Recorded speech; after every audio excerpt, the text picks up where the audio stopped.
Hello, my name is Srivarshin and I'm from Chennai, India. So I have completed my visual communications in Loyola College back in Chennai, and I was working as a Japanese language teacher and an administrator at a Japanese language school back in India.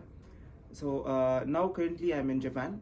So I have completed my course here in Japanese language. So I came here for higher studies, and now I've been placed at a company here in Japan, at a event management company here in Japan.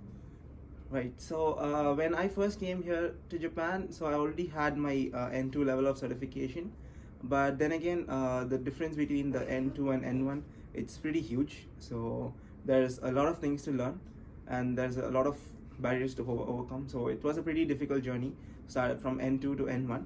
So in that manner, I was able to learn a lot of things here in Japan, and especially because of that help, I was able to clear my N1 level as well. Yes, so me being from an arts side of my studies, so it was pretty difficult for me, the entire process. So I must have applied for over 200 companies or so. So it means it's a lot. So hundreds of companies have applied. So among them, I must have received around 15 or so callback from the companies. So I mean, it's pretty competitive here.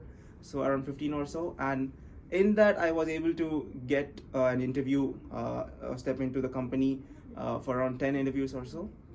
Yes, so that was the count.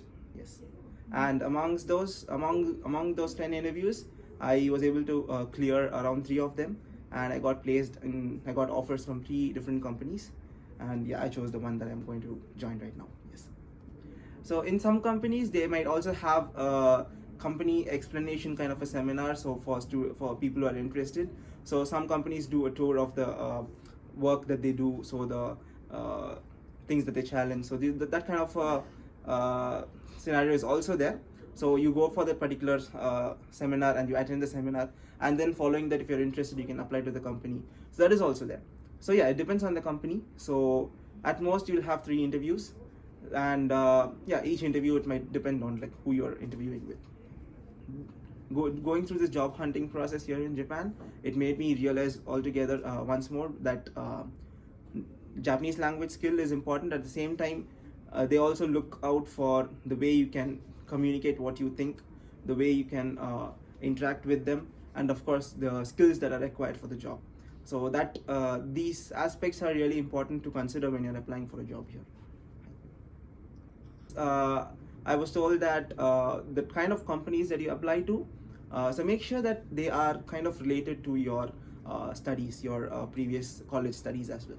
It might get difficult sometimes to for the company to approve you based on what you've studied before. So that is another aspect the companies look for.